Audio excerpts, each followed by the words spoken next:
Hello friends, मैं स्वागत करती हूँ आपका अपने चैनल पर, जिसमें मैं आपको लेके आई हूँ यूपी पीजीटी सोशियोलॉजी की रिवीजन क्लासेस, जिसमें मैं आपको पूरे समाज शास्त्र का रिवीजन करा रही हूँ, जो मैंने 2021 में यूपी पीजीटी क्वालिफाई करके प्राप्त किया है।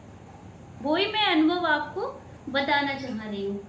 तो हम आपको बता रहे हैं कि समाजशास्त्र के बारे में। तो हमने बता रखा है कि समाजशास्त्र का उद्भव कैसे हुआ, समाजशास्त्र का फिर विकास कहाँ कहाँ हुआ, और फिर उसी सीरीज में आज हम आपको लेके आए हैं समाजशास्त्र का विषय क्षेत्र, स्कोप ऑफ सोशियोलॉजी। इससे पहले स्कोप ऑफ सोशियोलॉजी से पहले हम आपको पहले का बता देते हैं, जो हमने आपको बताया, क्योंकि हमें पहले का भी ध्यान रखना चाहिए। ये नहीं कि आज पढ़ते जा रहे हो, पीछे का हम भूलते जा रहे हैं। तो समाजशास्त्र का उद्भव जो कहाँ हुआ था, यूरोप के फ्रांस में। फ्रांस में इसको सबसे पहले सेंट साइमन ने सामाजिक भौतिकी कहा। फिर उसके बाद में अगस्त कॉम्ट ने 1838 में इसके लिए समाजशास्त्र नाम इसका रख दिया। ये इसके लिए एक वैज्ञानिक विज्ञान बनाना चाहते थे, वैज्ञानिक अध्ययन इसमें करना चाहते थे, जब जैसे कि सभी विज्ञानों में मतलब किया जाता है, एक अलग विज्ञान, स्वतंत्र विज्ञान। तो सामाजिक संबंधों का अध्ययन एक वैज्ञानिक रूप में ये करना चाहते थे।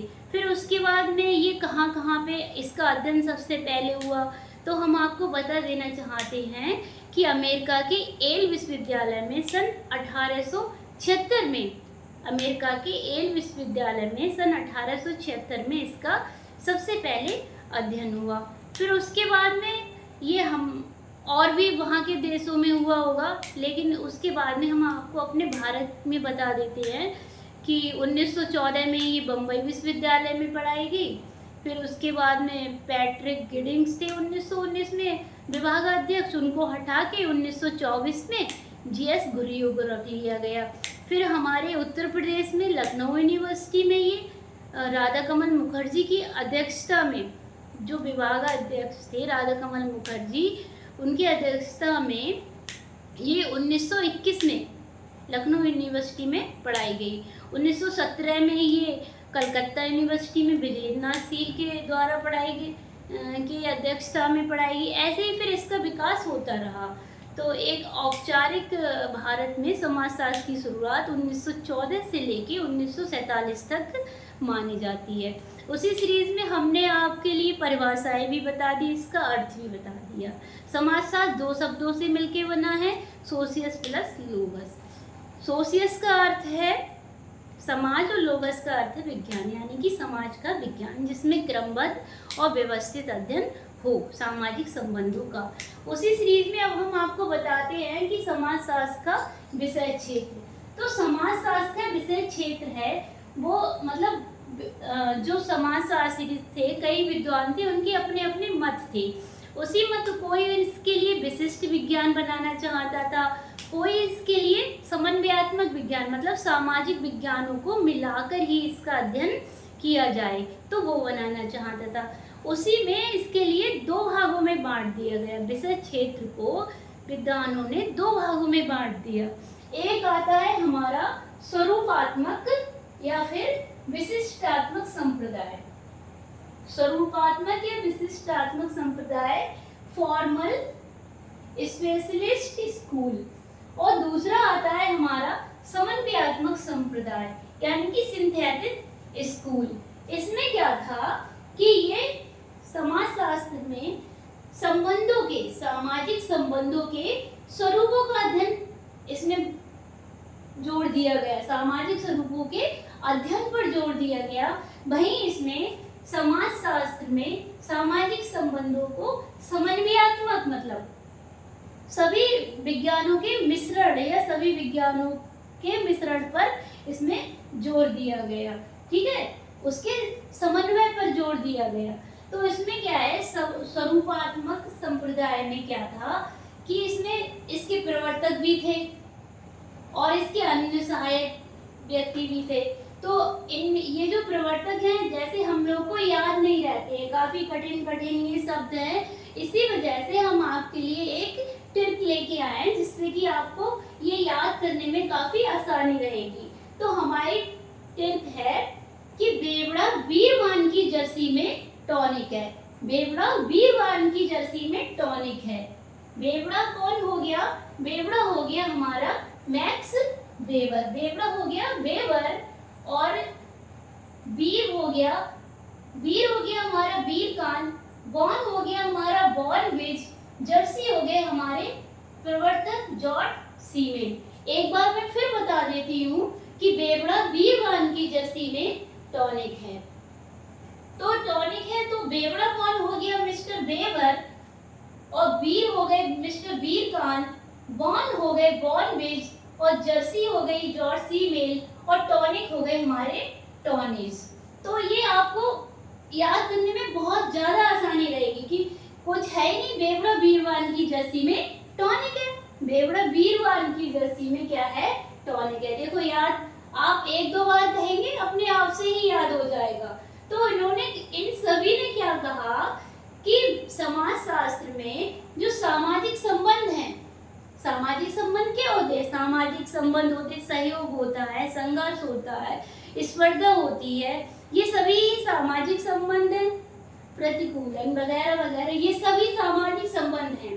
तो इन्होंने कहा कि समाज शास्त्र के स्वरूपों का अध्ययन किया जाए। समाज शास्त्र में जो है स्वरूपात्मक संप्रदाय है, ये क्या कहना चाहते थे कि स्वरूपों का अध्ययन किया जाए, ठीक है। और ये समाज शास्त्र को एक विशिष्ट विज्ञान बनाना चाहते थे। विशिष्ट और स्वतंत्र। स्वतंत्र कैसे? ये चाहते थे ये लोग कि जैसे भूगोल शास्त्र भूगोल का अध्ययन करता है और भौतिक शास्त्र भौतिक जगत का अध्ययन करता है, राजनीति शास्त्र केवल राजनीति का ही अध्ययन करता है, इसी तरह समाज शास्त्र को भी केवल समाज का ही अध्ययन करना चाहिए। केवल समाज शास्त्र को भी केवल एक विशिष्ट विज्ञान होना चाहिए, इन्हीं की तरह एक स्वतंत्र विज्ञान होना चाहिए। इस बात पे ये बहुत ज्यादा जोर देते हैं। और इसी में आते हैं मिस्टर सबसे पहले जॉर्ज सीमेल। जॉर्ज सीमेल कहते हैं कि सामाजिक संबंधों के स्वरूपों का अध्ययन मतलब हमें इसमें समाज शास्त्र में करना चाहिए। सामाजिक संबंधों के स्वरूपों का अध्ययन हमारे लिए समाज शास्त्र में करना चाहिए।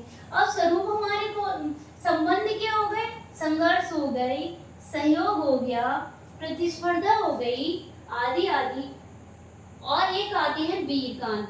वीरकांत कहते हैं कि मानसिक संबंधों के स्वरूपों का अध्ययन ही समाज शास्त्र में करना चाहिए। मानसिक संबंधों के जो स्वरूप हैं, जैसे मानसिक जो मन से जुड़े हुए हैं, जैसे एक माँ और बेटे का संबंध, एक पति और पत्नी का संबंध, ये सब मानसिक हैं। एक भाई भाई का संबंध, ये सब मानसिक संबंध है। ये सब मानसिक आते जो मन से हैं, उनके स्वरूपों का अध्ययन उन्होंने वीरकांत ने बताया। इसमें क्या आ जाता है? भावात्मक, प्रेम, दुखी, घृणा, इन सभी का मतलब अध्ययन इसमें करना चाहिए स्वरूपों में, ठीक है। अब आते हैं हमारे बॉर्नविच। तो बॉर्नविच कहते हैं कि मानवीय संबंधों के स्वरूपों का अध्ययन करना चाहिए। बॉर्नविच ने वहीं पे मानवीय संबंधों का स्वरूप बता दिया। इन्होंने सामाजिक संबंध, एक बात और है, ये आता है सामाजिक संबंधों के 650 स्वरूप बताए हैं इन्होंने। सामाजिक संबंधों के 650 स्वरूप बताए हैं बॉर्नविच ने।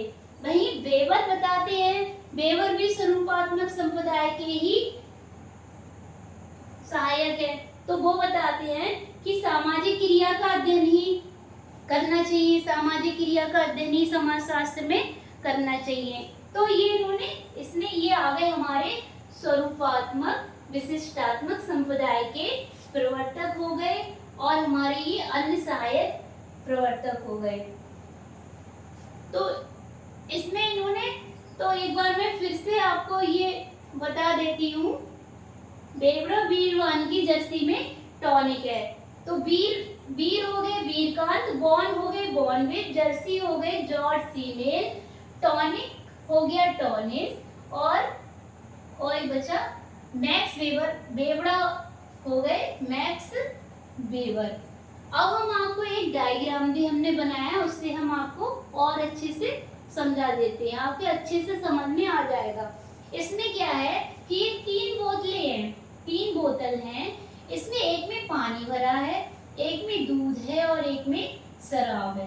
ठीक है, तो ये इनके अंदर भरा हुआ है। तो ये इनकी हो गई अंतर्वस्तु, जिसमें पानी, दूध, शराब, ये इनकी अंतर्वस्तु हो गई। और ये है बोतल। बोतल की बनावट एक जैसी है। तो बोतल की जो बनावट है, जो उसकी आकृति है, वो क्या हो गया, बाहरी स्वरूप हो गया इसका। जो बोतल है, बोतल की जो बनावट आकृति हो गई, वो क्या हो गया, बाहरी स्वरूप हो गया। अच्छा, इसमें पानी भरा हुआ है, अगर इसमें दूध भर देते तो क्या इसके अंदर में, इसके बनावट में या इसकी आकृति में या इसके स्वरूप में कोई परिवर्तन होता? नहीं होता ना, परिवर्तन बिल्कुल भी नहीं होता। इसमें दूध भरा है तब भी बोतल बोतल ही है, ना फैली ना बड़ी, कुछ भी नहीं हुआ। इसमें भी शराब भरी है तो वो भी इसमें कुछ नहीं हुआ। तो इनका कहने का मतलब है, इन लोगों ने ये बताया है कि अंतर्वस्तु और स्वरूप में कोई अंतर नहीं होता है। अंतर्वस्तु और स्वरूप में कोई अंतर नहीं होता है। तो हमें स्वरूपों का अध्ययन करना चाहिए। अगर हम बोतल के स्वरूप का अध्ययन करेंगे तो क्या पानी से दूध हो जाएगा या फिर दूध से शराब हो जाएगी? बिल्कुल नहीं, जो चीज है वो ही रहेगी। तो इन्होंने ये बताया है कि हमें स्वरूपों का अध्ययन करना चाहिए। ठीक है, अब हम चलते हैं समन्वयात्मक संप्रदाय पर, जो हमारा दूसरा संप्रदाय है, समाजशास्त्र के विषय क्षेत्र का दूसरा संप्रदाय है। इसमें ये सिंथेटिक स्कूल है। इसके जो संप्रदाय हैं, उनके इसके जो प्रवर्तक हैं, उनके लिए भी हमने एक ट्रिक बना रखी है। तो किन वर्गों में हाउस दुखी है, किन वर्गों में हाउस दुखी है, जिससे आपको इस ट्रिक से आपको बहुत अच्छे से याद हो जाएगा। आपको कोई परेशानी भी नहीं होगी याद करने में, क्योंकि इनके नाम इतने टफ हैं, याद करने में बहुत परेशानी होती है, याद ही नहीं रहते। जब हम याद करते हैं तो याद ही नहीं रहते। मेरे साथ भी ऐसा हुआ था, लेकिन मैंने एक यही ट्रिक बना ली थी तो मुझे सब एकदम से याद रहा था। काफ़ी समाजशास्त्र में जो शब्द होते हैं वो काफ़ी कठिन होते हैं, तो उनकी भी मैंने काफ़ी ट्रिकें बना रखी हैं। तो किन वर्गों में हाउस दुखी है? तो किन क्या हो गया, किन हो गए हमारे सोरुकिन, वर्ग क्या हो गए, गिन्स वर्ग हो गए, हाउस क्या हो गए, हाउस हो गए, और दुखी क्या हो गए, दुर्कीन हो गए। तो किन वर्गों में हाउस दुखी है, किन वर्गों में हाउस दुखी है? तो सोरुकिन, गिन्स वर्ग, हाउस और दुर्कीन, ये इसके प्रवर्तक हो गए। ठीक है, तो इन्होंने 2 तर्क रखे। इसके अंदर इन लोगों ने क्या रखे, 2 तर्क रखे। 2 तर्क रखे इन्होंने। समन्वयात्मक संप्रदाय के अंदर बताया कि जो समाज की प्रकृति जीवधारी के समान होती है, समाज की जो प्रकृति है वो जीवधारी के समान होती है। कैसे? क्योंकि समाज भी एक दूसरे रिश्तों में या संबंधों में बंधा हुआ होता है। ठीक उसी तरह हमारे शरीर के जो जितने भी अंग हैं वो एक दूसरे से बंधे हुए हैं। जैसे हमारा ये हाथ है, अगर हाथ की एक उंगली टूट जाए तो हमारा पूरा शरीर ही प्रभावित होने लगेगा। तो एक अंग में होने वाला परिवर्तन हमारे दूसरे अंग में भी होता है। तो यही इन्होंने बताया कि समाज की प्रकृति क्या है, जीवधारी के समान है। तो ऐसे ही समाज में होने वाला परिवर्तन दूसरी घटना के साथ भी हो सकता है, जुड़ा हुआ होता है। तो वो इन्होंने बताया। इसमें इन्होंने तो इसलिए हमारे लिए क्या करना चाहिए कि जो अध्ययन है इसमें समन्वयात्मक संप्रदाय में अध्ययन है समाजशास्त्र का या समाज का, तो हमें जोड़ के करना चाहिए। एक जगह होने वाला परिवर्तन दूसरी जगह भी हो सकता है। यही इन्होंने इसमें बताया कि समाज की प्रगति जीवधारी के समान है, तो इसलिए जब जीवधारी के एक अंग में परिवर्तन होता है तो दूसरे अंग भी उससे प्रभावित होते हैं। ठीक उसी तरह समाज में होने वाला परिवर्तन दूसरी जगह भी प्रभावित करता है। इसी को इन्होंने बताया। तो हमारे लिए समाजशास्त्र का अध्ययन जोड़ के करना चाहिए, समन्वयात्मक रूप से करना चाहिए। तो दूसरा इन्होंने बताया सामान्य विज्ञान बनाना। समाजशास्त्र को क्या बताया इन्होंने? सामान्य विज्ञान बनाना। जैसे राजनीति का अध्ययन कौन करता है? राजनीति शास्त्र करती है। सामाजिक विज्ञान का अध्ययन क्या है? सामाजिक विज्ञान करती है, जिसमें पूरे समाज का अध्ययन नहीं कर पाती, कुछ भागों का ही अध्ययन सामाजिक विज्ञान के द्वारा होता है। राजनीति में राजनीति का अध्ययन, राजनीति विज्ञान में राजनीति का अध्ययन, सामाजिक विज्ञान में समाज के कुछ भागों का अध्ययन होता है। लेकिन जो समाजशास्त्र है वो सभी का अध्ययन करता है। कैसे करता है?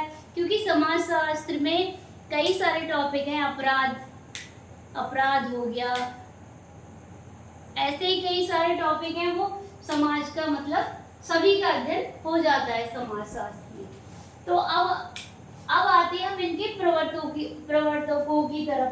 तो सबसे पहले आते हैं हमारे हाउस कहते हैं कि अन्य सभी विज्ञानों के प्रमुख सिद्धांत सार तत्वों के बीच पाए जाने वाले समान तत्वों का पता लगाना और सामान्यीकरण करना। मतलब ये हुआ कि अन्य सभी सामाजिक विज्ञानों के हमने सिद्धांत ले लिए, उनके सार तत्व ले लिए, उनके बीच हमने क्या किया? उनको रखा और उनके जो सामान्य तत्व हैं यानी कि कॉमन तत्व है उनको हमने निकाला और फिर हमने उनका क्या कर दिया? सामान्यीकरण कर दिया। यही इन्होंने इसमें समन्वयात्मक संप्रदाय में बताया है कि सभी विज्ञानों के हमने सिद्धांत ले लिए सामाजिक विज्ञानों के, और हमने उनके सार तत्व ले लिए। फिर हमने उनमें क्या करा? उनके जो मेन पॉइंट थे, वो सामान्य बिंदु थे, वो हमने निकाल लिए और निकालने के बाद हमने उनका सामान्यीकरण कर दिया। यही हाउस जी ने बताया है। यानी कि इन्होंने बताया है कि समाजशास्त्र का अध्ययन सामान्य रूप से करना चाहिए, सभी विज्ञानों को मिला के करना चाहिए, हमें स्वतंत्र रूप से नहीं करना चाहिए। और सोरोकिन क्या कहते हैं? अब इनके ये दूसरे हैं, सोरोकिन तक कहते हैं कि सभी तत्वों को वर्गों में रखकर हम क्या करते हैं? जैसे कोई घटना घटी, तो राजनीति में भी एक घटना घट रही है, समाजशास्त्र में भी घट रही है, धार्मिक संगठन या धार्मिक शास्त्र में भी घट रही है। तो हमने ये एक सारणी बनाई, उसमें सभी घटनाएं रख दी, तो उनमें भी जो कॉमन बिंदु आ रहे हैं उनको हमने निकाल लिया और उन कॉमन बिंदुओं का अध्ययन हमने किया। तो इनका कहने का मतलब है कि जो सभी विज्ञान हैं वो एक दूसरे पर परस्पर निर्भर हैं, एक दूसरे के बिना उनका अध्ययन नहीं हो सकता। यानी कि ये भी समाजशास्त्र को सामान्य विज्ञान बनाना चाहते थे। ये भी समाजशास्त्र को क्या है? सामान्य विज्ञान बनाना चाहते थे, अकेले रख के उसका अध्ययन नहीं करना चाहते थे। अब आते हैं दुर्खीम। तो दुर्खीम कहते हैं कि पहले विशिष्ट विज्ञान, फिर सामाजिक विज्ञानों के नियम, फिर सामाजिक विज्ञानों के साथ समन्वय। तो ये कहते हैं पहले हमें समाजशास्त्र के लिए क्या है? समाजशास्त्र की पहले हम विशिष्ट विज्ञान बनाएंगे। पहले हम क्या है? विशिष्ट विज्ञान बनाते हैं, फिर सामाजिक विज्ञानों के जो नियम है, जो मतलब पहले हमने विशिष्ट विज्ञान बना लिया, फिर जो सामाजिक या स्वतंत्र सामाजिक विज्ञानों के जो नियम है उनको हमने सीख लिया, फिर सीखने के बाद उनके साथ हमने समन्वय कर लिया। तो ये चाहते थे कि हमने जो पहले हमने समाजशास्त्र को विशिष्ट विज्ञान बनाया और विशिष्ट विज्ञान बनाने के बाद हमने जो सामाजिक विज्ञानों के जो नियम थे वगैरह वो सारे सीख लिए और फिर हमने उनके साथ समन्वय कर लिया। तो ये भी समाजशास्त्र को समन्वयात्मक विज्ञान बनाना चाहते थे। तो उसी में इन्होंने समन्वयात्मक संप्रदाय के बारे में बताया है इन सभी ने, और इसमें इन्होंने स्वरूपात्मक या विशिष्टात्मक संप्रदाय के बारे में बताया है। बस इसमें क्या है, इसमें स्वरूपों का अध्ययन किया जाता है और इसमें समाजशास्त्र को क्या है, विशिष्ट और स्वतंत्र विज्ञान बनाने पर जोर दिया गया है। इसमें समाजशास्त्र को समन्वयात्मक विज्ञान बनाने पर जोर दिया गया है, मतलब मिलाकर सबका अध्ययन किया जाए उसी पे जोर दिया गया है। एक बार हम आपके लिए अपनी ट्रिक फिर से बता देते हैं कि बेबड़ा वीरवान की जर्सी में टॉनिक है। तो हमारा बेबड़ा हो गया मैक्स वेबर, वीर हो गए वीरकांत जी और बार्न हो गए बॉर्नविक, जर्सी हो गई जॉर्ज सीमेल और टॉनिक हो गए टॉनिक। ऐसे इसमें किन वर्गों में हाउस दुखी है, तो सोरोकिन, किन हो गए सोरोकिन, वर्ग हो गए गिन्सबर्ग, हाउस हो गए हाउ हाउस और दुखी हो गए दुर्खीम। आज के लिए बस इतना ही। कल की क्लास में मैं समाजशास्त्र की प्रकृति और समाजशास्त्र की विशेषताएं लेके आऊँगी। तब तक के लिए धन्यवाद। अगर आपको हमारी वीडियो अच्छी लगती है तो प्लीज़ लाइक कीजिए और सब्सक्राइब कीजिए।